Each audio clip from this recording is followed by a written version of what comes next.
Peter King says the Rams aren't going to be good for the next couple years. This is RamView. It's hot out there, but let's blow them off the line of scrimmage. Headline, Los Angeles.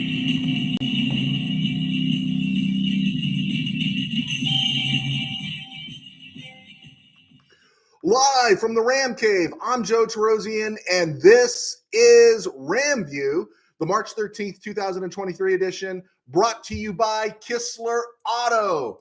If you're having some auto issues, get yourself some help from the Kistler Law Firm. Auto accident, get some help. Need help on any other things? Got questions?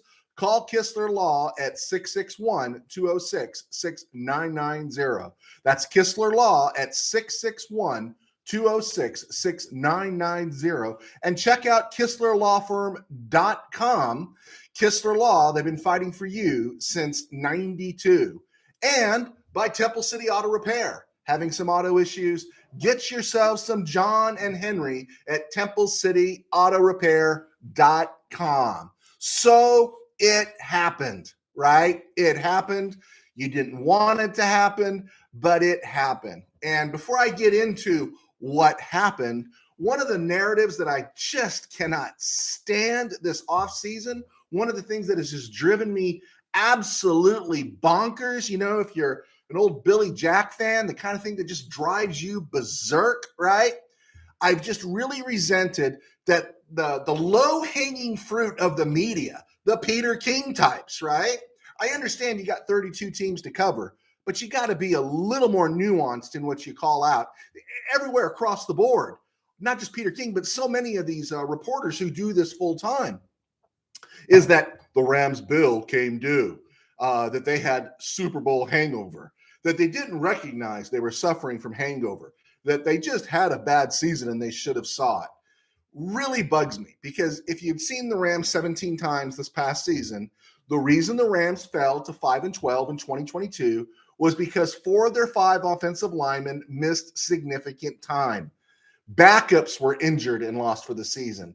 And you ended up going with guys like Matt Skura, Jeremiah Colon, Oday Abouche, Ty Neske, and they were in the starting lineup regularly, right? That is why the Rams were 5-12. That's why the offense struggled. That's why Matthew Stafford was hurt. And that's what the Rams defensive scheme, excuse me, allowed, because they were exposed, right? They couldn't win by shootout. They couldn't keep their quarterbacks upright. And when their one quarterback got hurt, they were exposed, maybe playing it cheap on the back end with backups. We knew that about John Wolford going in. But to say that this was expected, that they should have saw it, no, I think they should have saw an 11-6 record. I think they should have saw a 10-7 record. I've gone over the games they gave away. They should have beat the Cardinals. They should have beat the Buccaneers. They should have won in New Orleans, right? You win those games, you're 8-9. You squeeze out a couple more. There's games that you should have won both games against Seattle. They could be 10-7, and it's a completely different story. But they fell apart. Defense, they fell apart in those games. There's games they weren't going to win. Buffalo, the game against Dallas, at certain points, they just weren't going to win. And we always lose to Frisco unless it's the NFC Championship game. So that narrative just really, really bugs me. So with that said, that will speak into the Jalen Ramsey trade that took place on Sunday. I said amen at church. I got down the steps, and then all of a sudden my phone went off, and I was notified that the Rams had traded Jalen Ramsey. Not a surprise, right? We weren't saying the Jalen Ramsey trade wasn't going to happen. We were just kind of curious what the Rams were going to get, right? And who they got would tell you what they were thinking about this year, whether they want to say it or not. If they held out, got something rich, a first rounder, a couple of high picks, not high picks, what I mean inside the 100, the first 100, then you'd think, okay, they're making a move here because there's some salary cap issues and we still want to compete. But when you trade Jalen Ramsey for a third rounder and a tight end named Hunter Long, 6'4", 253, he was a third round pick a couple of years ago. Hunter Long, who's appeared in 16 games. He started twice. He's had 3 targets and 1 catch for 8 yards. Now, he's playing behind Mike Gesicki in Miami. But what that tells me is a third rounder and Hunter Long, pure and simple salary dump, right? And where the whole discussion we were having this offseason was, I tend to believe the Rams window was still open, but the Rams just told all their fans, no matter how it's couched up, they've determined that this window was closed. And I got to believe there's something more coming, because if they believe the window was that small, that one season that was an anomaly, an outlier, like any other season with injuries along the offensive line, if they believe that that was the thing that closed the window, they never believed the window was that wide open anyway, right? That they believe the window is shut. I looked at the Rams roster and you realized, yeah, probably there was going to be a Leonard Floyd expense there. There was going to be, you're not going to get some of the guys back that you want back. But when you looked at the core guys, I think seeing where the NFC West is, seeing where the NFC is, I would have thought that, you know what, we can make one more stab at this thing. We can make one more stab at this thing because that window is open. But when you trade Jalen Ramsey, you're sending a message. And when you trade Jalen Ramsey for a third rounder and Hunter Long, you've closed the window. You've closed the window. And so unless something really amazing happens, it's going to be interesting. And I'm good with it. Just don't tell me otherwise. So Peter King said, Rams are not going to be good for the next couple of years. Okay, Peter King's a pretty smart football guy. I have to ask the question now. Jalen Ramsey's gone. It's a bummer. Great Ram, all that stuff. And we'll talk just a tiny bit about that down the road here. But so my question is, if the window's shut, why are we keeping Aaron Donald on this roster? Is it just to make us feel good? I honestly would believe that if not now, maybe by mid-season. Why is Aaron Donald on this roster? And if you believe the window was that narrow, why did you reboot his contract so much? If Cooper Kupp, who's going to be 30 this coming season, he's turning 30 with mileage, right? With mileage, some knee injuries, I think it was high ankle this year. He's turning 30. He's taking a lot of hits. Why would you up him? If you believe this window was so small, would you renegotiate Stafford? You know, why saying that the McSnead front office, what was coming their way? You know, I'm pleased. I just kind of don't understand why you would re-up those guys if you thought that window was so small. The way those contracts came about, I would have thought they figured this is a 2-year window where you can still keep pumping stuff out of Matthew Stafford for another 2 years.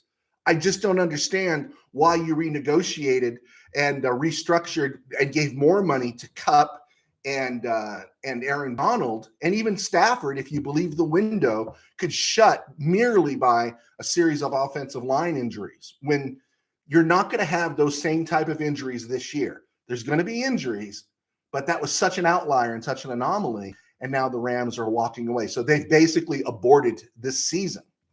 That's my feeling, is aborted it in the sense that it's hard to say the Super Bowl contenders.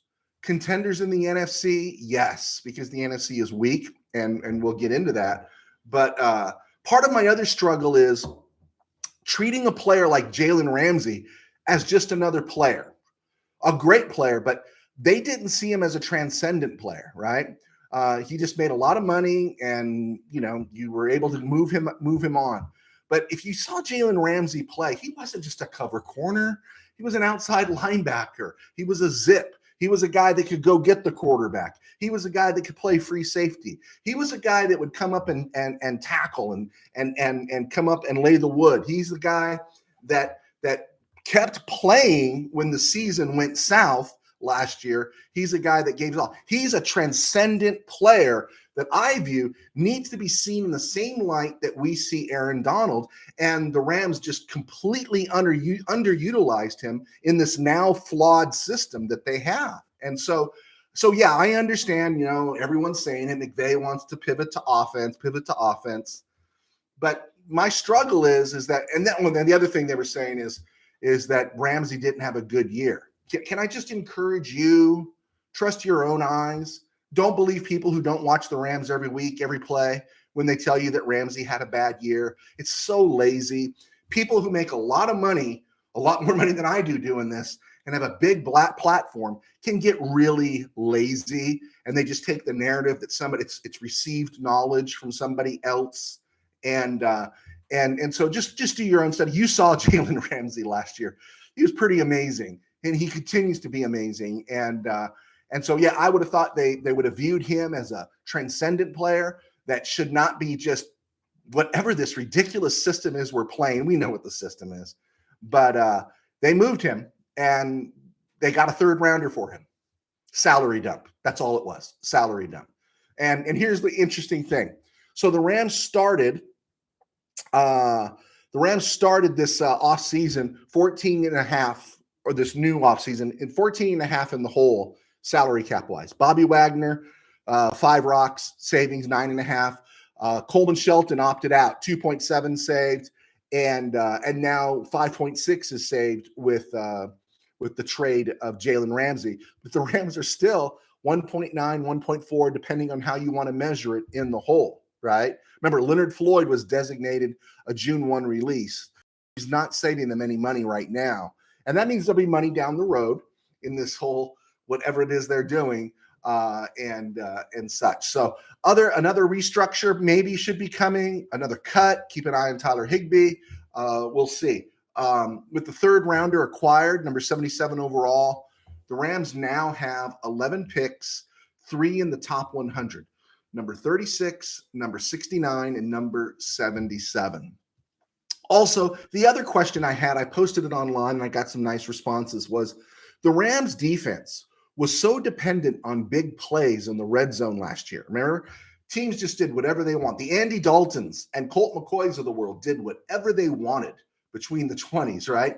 And then usually somewhere in that red zone, Ramsey, Aaron Donald, and sometimes Floyd or Wagner, they made a big play. So with those guys gone, I have to wonder what defense they plan on playing this season. You know, I think we know it's the soft shell too, right? But the better question might be, do they plan on playing any defense this season? That's interesting, right? And I don't know. Let's just say the NFC is weak. Let's just say you go on a run. I believe the Rams could go on a run. It's possible, right? And then you face a team that has Patrick Mahomes. Yeah. Can you say 56-7? I mean, come on, right? I mean, how are you going to stop them? So again, this goes back to a little bit of Aaron Donald. If the Rams are slightly underwater at the trade deadline, and the trade deadline usually comes around week 8. So if the Rams are 3-5 in this retool, right? This reload, but not rebuild, right? If the Rams are 3-5, maybe 4-4, or maybe they're suffering growing pains. You know, you got the 2 rookie or the 2 second-year guys at corner, and you got some new guys back at safety. Maybe they're 2-6 at the trade deadline. Why wouldn't Aaron Donald be on the table to move to a contending team, let Aaron Donald chase a ring, and then let the Rams get some good compensation back for a team that sees its window being open, right? Shouldn't he be, right, on the market? Shouldn't he be? And what good, if Peter King is correct, what good does Aaron Donald serve the Rams beyond the emotion of him being in a Ram uniform, one of the greatest players of all time? Absolutely.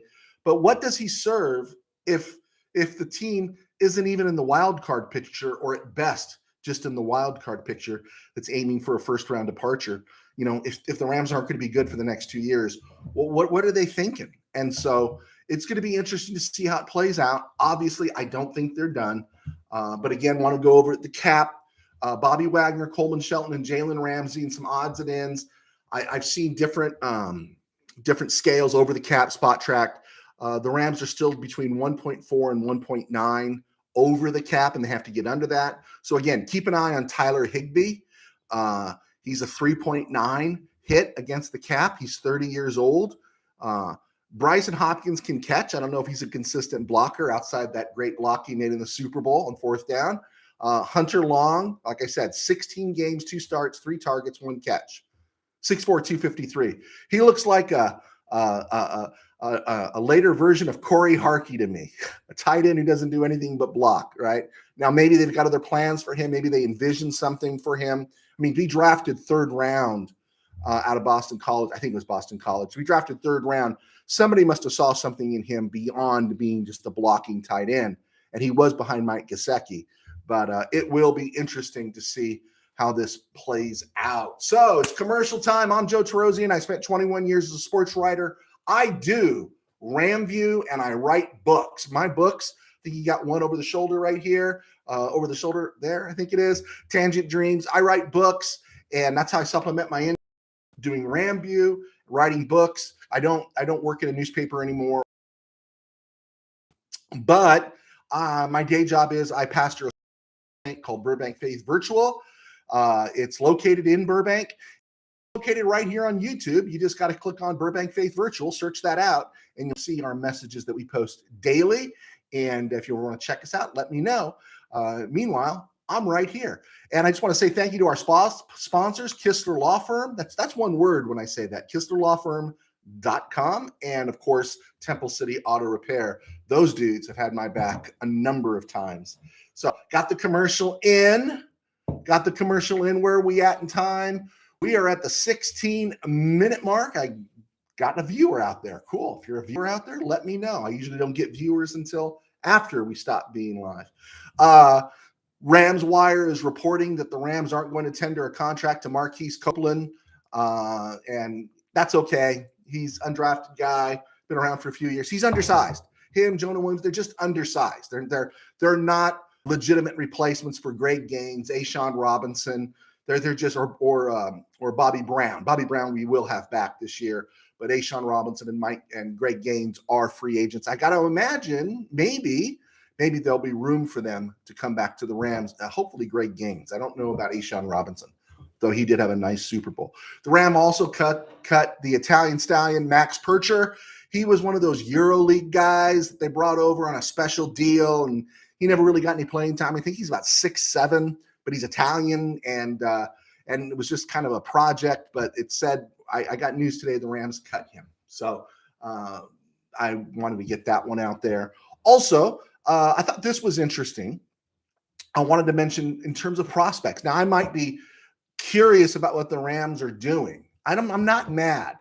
I just want to understand the logic behind it, because I think there's a lot of logic to the McSnead era, but I just don't like being told, hey, we're ready to play to win this year, when no, not when you get a third rounder for Jalen Ramsey. You just did a salary dump.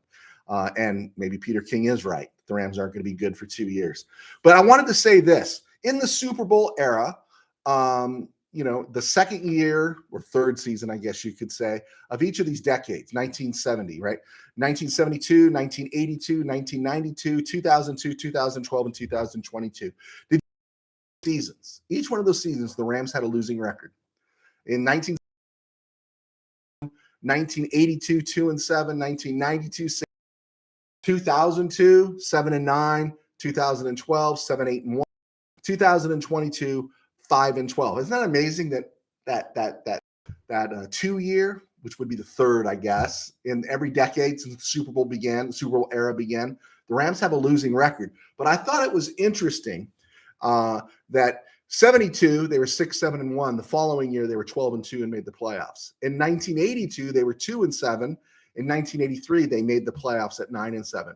In 2002, they were 7-9, and in 2003, they were 12-4 and made the playoffs. Now, the down year, of course, was 1992, but that's an anomaly because Georgia was torching everything, and the Rams were looking to burn all their bridges before going to St. Louis.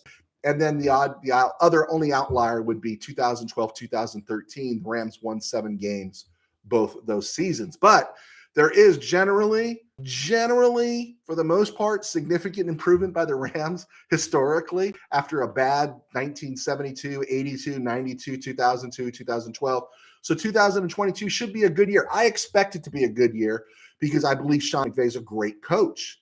I just thought this window was open for a Super Bowl, and the window is open to compete in the NFC West and most likely get a wild card spot, if not a division crown.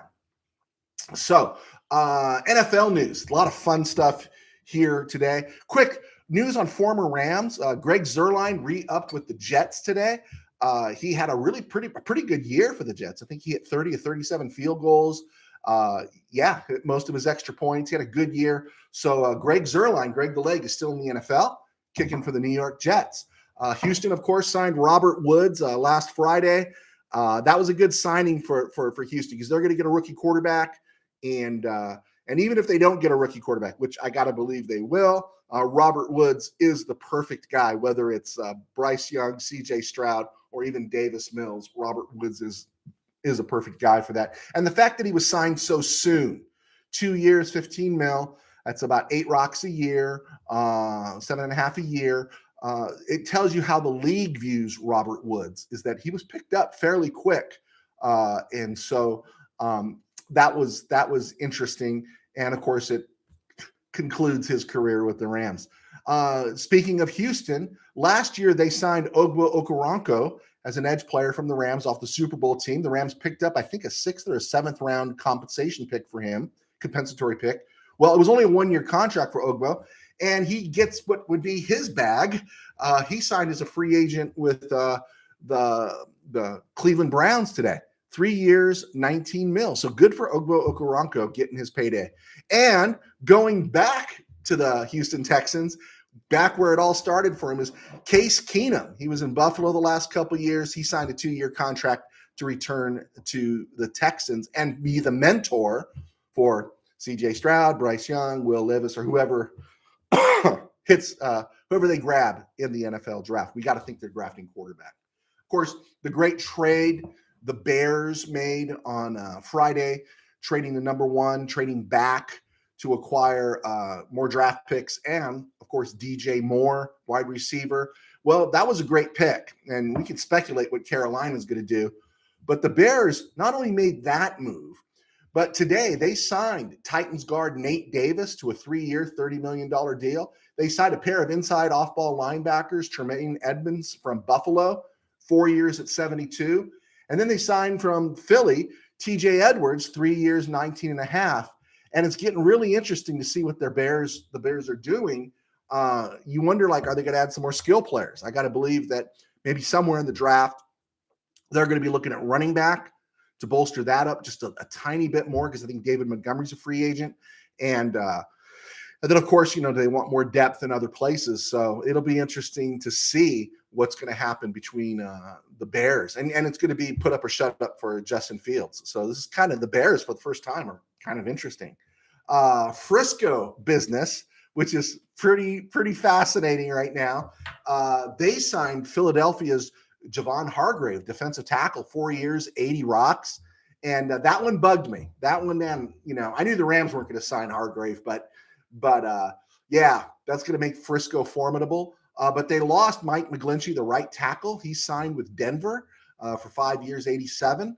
And then just this afternoon, free agent quarterback Sam Darnold, who I didn't talk much about because I didn't think the Rams, I thought he had more of a market than Carson Wentz or Baker Mayfield. And I guess I'm right because he's the one that's signed right now. Sam Darnold signed with the San Francisco 49ers, a 1-year deal. And that's really interesting. Brock Purdy, of course, the elbow injury just went under. He's not even going to be able to pick up a football for 3 months, missing all the OTAs, missing all the summer camp stuff. And to think that he's going to be ready to play, sometime in even October is a bit of a reach. I've heard everything recovery time for Brock Purdy, 6 to 8 months. And so the message this sends is we traded all that draft capital for Trey Lance, and we don't believe in Trey Lance. They just don't. They don't. And so it'll be interesting. If you remember a month ago, Rand Carthon was the former front office guy with Frisco that is now the GM in Tennessee.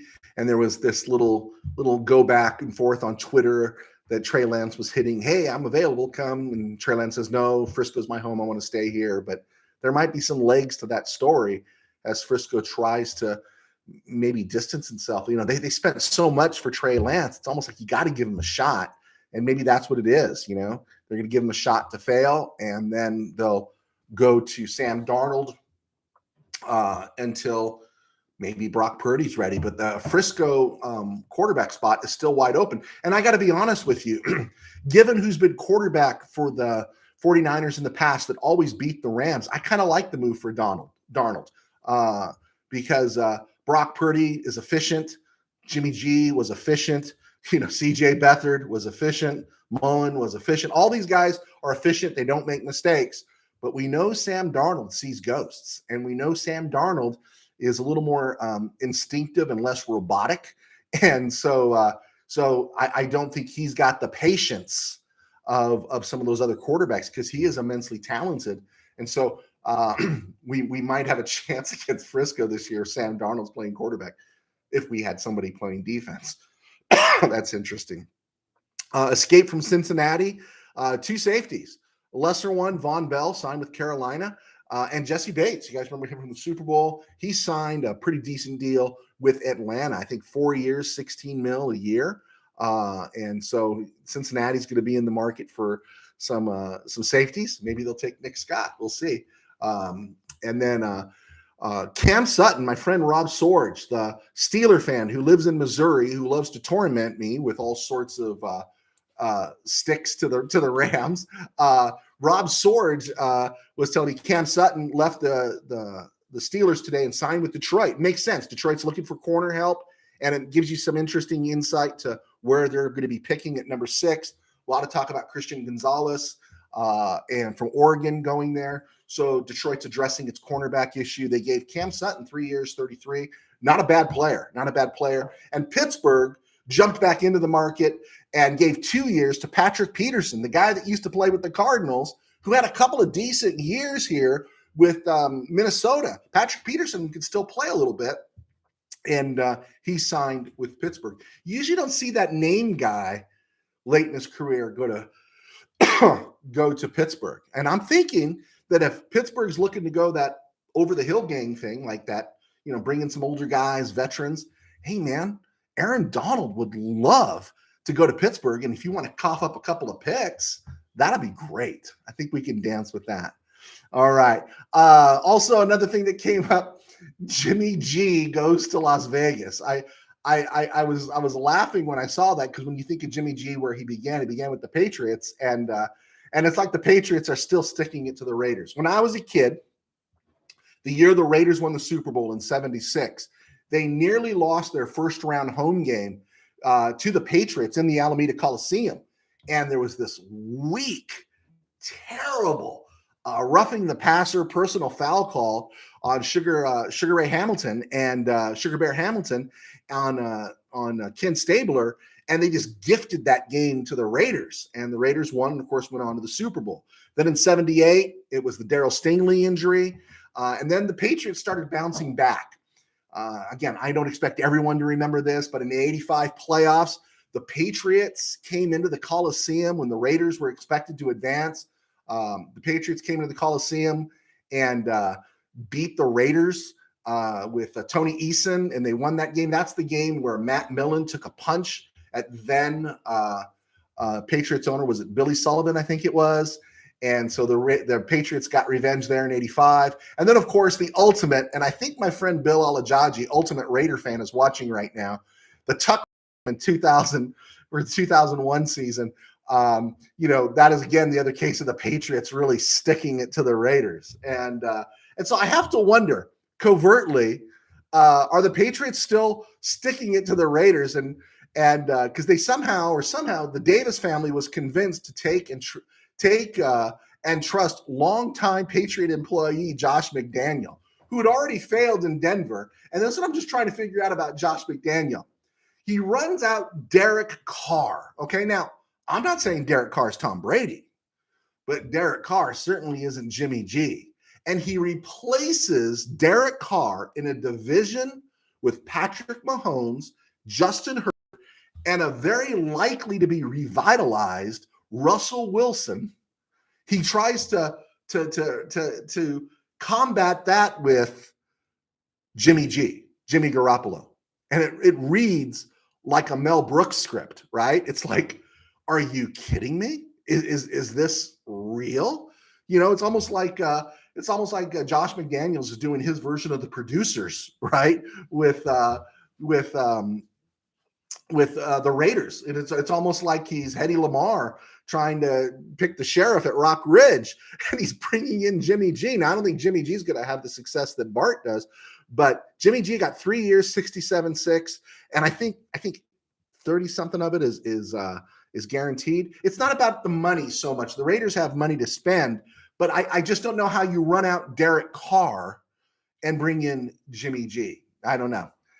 Jarrett Stidham, former Raider, now signs 2 years, $10 million with Denver. Former Jet quarterback Mike White. I think this is a good signing for the Dolphins. Mike White signs with Miami, 2 years, $16 million. Look at that. A backup quarterback getting $8 million a year. Mike White did. That's a nice payday for him, who's been around for a while. And he's got a better arm and I think better pocket ability than Tua. And so I could see him being the starting quarterback for a while the next time Tua gets ragdolled. Baker Mayfield is talking to Tampa Bay, says the Rams are still in the picture. Yeah, I think for him, the best bet would be the Rams, but I don't necessarily see him doing that. He's got to take the money. Philadelphia center Jason Kelsey's returning for another year. KC right tackle Andrew Wiley signed with the Taxkins today, 3 years, $24 million. And Connor McGovern left Miami. The guard left Miami to sign with Buffalo, 3 years, $23. I shared last week the Rams draft comp picks. The comp picks are in, which means the draft order is set. And with the trade of Jalen Ramsey, the Rams now have number 77 overall. And so the Rams have 11 picks, number 36, number 69, number 77. That's 3 picks inside 100. And then in the 5th round, they have 167, 171, 177. In the 6th round, 182, 189, that's the Robert Woods trade. 191, that's the Bajorius trade to the Packers. And 223 and 251. 251 is a comp pick. 223 is, I believe, from Michael Barakers going to the Lions. So with that said, the Rams have a number 2, a pair of 3s, and 3 5s. That's stuff to mix and match, right? And what's got me thinking now is that if the Rams are truly in cut bait mode, I don't think they'd be looking at a Carson Wentz or a Baker Mayfield. I think Carson Wentz and Baker Mayfield make sense if you were building this team to get ready for a run this year. But I would think that maybe, just possibly, the Rams might be in the market for a quarterback. And now it seems a little more likely because they have a little more firepower, a little more to deal with, that maybe Tanner McKee of Stanford or Hendon Hooker, who've both climbed into the 2nd round or early 3rd.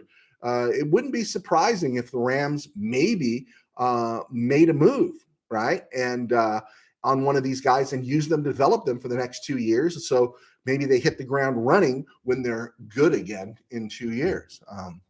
I like to think the Rams would make the playoffs this year, but I'm not going to drink the Kool-Aid on believing they're going to contend for a Super Bowl, not when there are other options with Ramsey. So to me, the rebuild, retool, reload is on, and that means in line that life after Matthew Stafford could mean a developmental quarterback, something the Rams haven't done in the McSnead era, right? The Rams, because they had a young quarterback in Jared Goff, they made the big move for Matthew Stafford. The Rams haven't drafted a guy to develop him. They've signed, Sean Mannion, Blake Bortles, John Wolford. They tried for 2 years. They kept. I still don't get keeping Bryce Perkins on the roster for 2 years and moving off him so quickly. They should have allocated him if they could have to the XFL or USFL. Give that dude a chance to play, but I can't see keeping him around right now. So I see an edge being drafted at number 36 and maybe some maneuvering possibly for Tanner McKee or Hendon Hooker. Just a thought, and that's all they are thoughts. And I appreciate your thoughts and your time. This was fun to talk, and a new era begins. So in one sense, the Band-Aid's ripped off, right? In one sense, we're ready to rumble. And it'd be cool to see it all rebuild. It's just that we go into last year thinking we have a chance. You look at the team coming back and you think the team has a chance this year. And as it turns out, the team has other thoughts. And yeah, maybe playoff appearance. Maybe it's going to be the 2020 season over again. You sneak out a win in Seattle and you go to Green Bay. That could play out. But even in 2020, I didn't have dreams of the Rams going to the Super Bowl. You just knew it was gravy what they got that year, the way everything kind of went south with Jared Goff and the offense of the perpetual hitch pass, an inside screen, bubble screen or whatever. But that team looked like it had a shot this year. I think it has a shot, just not a shot to go deep. And so it'll be interesting to see how it plays out. Okay, I'm Joe Tarosian. Please hit like, subscribe, leave comments, even if you think I suck. I don't mind talking. I don't mind engaging. And it's fun. And you honor me. Thank you so much. As our numbers have climbed up, please hit the alarm button, the little thing you see up there, the bell, so you're notified when we're on. But thank you for your time. God bless. Take care. Go Rams. And we will see you on Wednesday. All right. Bye-bye.